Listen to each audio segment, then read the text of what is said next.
सुप्रभात बच्चों, कैसे हैं आप बेटे। आपने क्या काम करना है आज? मेरे चैनल को शेयर, लाइक और सब्सक्राइब करना है, ठीक है बेटे।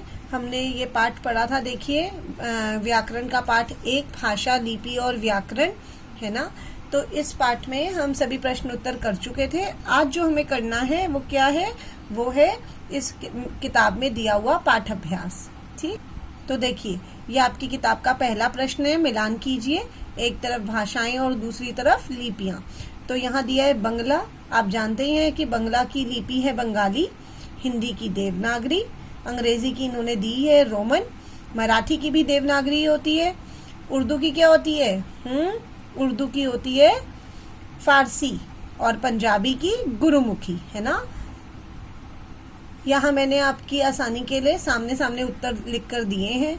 आप यहाँ से भी देख सकते हैं, बंगला, बंगाली, हिंदी, देवनागरी, है ना। इस तरीके से आप यहाँ से भी उत्तर देख सकते हैं। इसके बाद है बेटे हमारा प्रश्न 2, रिक्त स्थानों की पूर्ति कीजिए। तो यहाँ पहला दिया है, राजभाषा हिंदी डैश की भाषा है। तो राजभाषा जो हिंदी है वो राष्ट्र की भाषा है। तो यहाँ पूरे देश की भाषा है ना हिंदी, तो वो राजभाषा भी है, ऑफिशियल लैंग्वेज भी है, और नेशनल लैंग्वेज यानी कि राष्ट्र की भी भाषा है। इसके बाद है, व्याकरण भाषा का डैश करता है। तो क्या करता है? विश्लेषण करता है, एनालाइज करता है कि भाषा सही है, शुद्ध है या नहीं। तीसरा आपका है, बोली भाषा का डैश रूप है। तो आप जानते ही हैं भाषा के 2 ही रूप होते हैं, मौखिक और लिखित। तो ये बोली कौन सा रूप है? मौखिक, केवल बोली जाती है। नेक्स्ट है आपका, मौखिक भाषा को डैश भी कह सकते हैं। तो देखिए, मौखिक और लिखित जो भाषाएं हैं, इनमें से मौखिक जो है वो सबसे प्राचीनतम भाषा है। तो हम कह सकते हैं कि मौखिक भाषा प्राचीनतम भाषा है ना। प्राचीनतम भाषा भी कह सकते हैं इसे। फिर आखिरी में मराठी की लिपि, वो आप जानते ही हैं, मराठी की लिपि देवनागरी है। यहाँ आपकी आसानी के लिए मैंने आपकी कोई लिखने में आपकी कोई त्रुटि ना हो, कोई गलती ना हो, तो मैंने लिख कर दे दिए हैं उत्तर। आप यहाँ से भी देख सकते हैं। इसके बाद बेटे आपका तीसरा प्रश्न है, सही और गलत पर निशान लगाइए। तो पहला है, लिपि सभी भाषाओं की एक ही होती है। तो आपको लगता है क्या सभी भाषाओं की लिपि एक होती है? नहीं, हर भाषा की लिपि अलग होती है। जैसे अंग्रेजी की रोमन, पंजाबी की गुरुमुखी, है ना, और हिंदी की देवनागरी। हर भाषा की लिपि अलग होती है, तो ये गलत है। फिर है, भाषा के लिखित और मौखिक 2 रूप होते हैं। तो ये तो आप जानते ही हैं, हाँ सही है। बोली और उपभाषा एक ही है? नहीं, कैसे हो सकता है? बोली अलग होती है, उपभाषा अलग और भाषा अलग, तीनों में अंतर है। बोली बहुत ही सीमित क्षेत्र में बोली जाती है, उपभाषा उससे बड़े क्षेत्र में, और भाषा बहुत ही विस्तृत क्षेत्र में बोली जाती है। तो ये गलत है। इसके बाद है, हिंदी संविधान स्वीकृत भाषा नहीं है।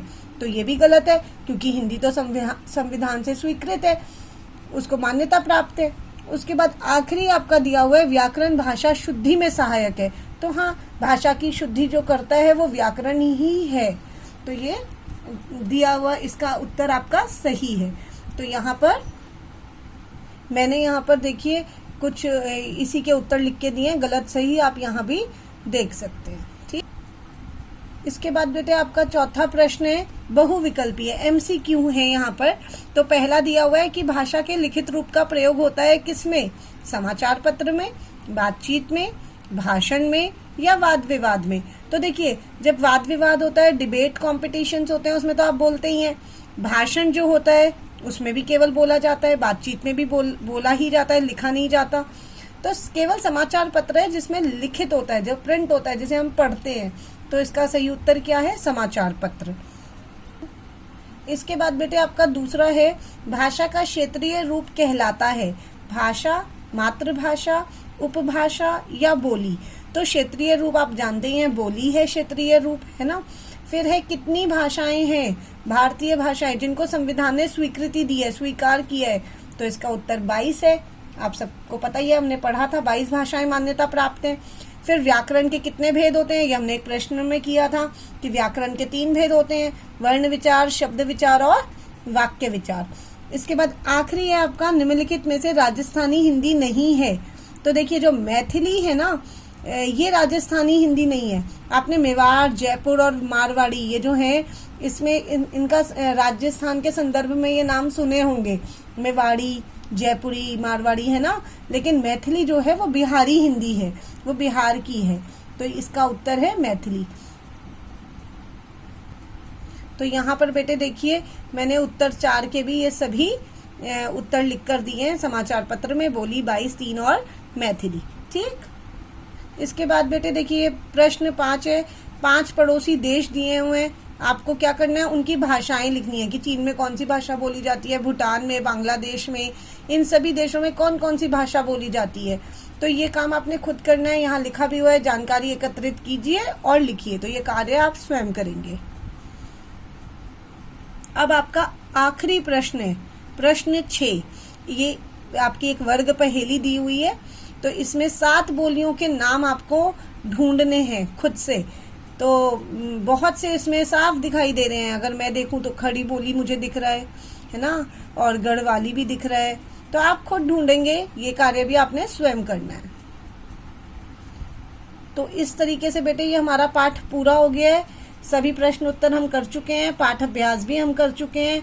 जिन बच्चों के पास किताब है वो ये सारा काम किताब में करेंगे, और जिनके पास किताब नहीं है वो कहीं रफ में इसके आंसर्स लिख लेंगे, और जब किताब मिलेगी तो बुक एक्सरसाइज पूरी करेंगे। अगर फिर भी इस पाठ से संबंधित किसी भी तरीके की कोई दिक्कत परेशानी है तो आप मुझसे कमेंट बॉक्स में पूछ सकते हैं।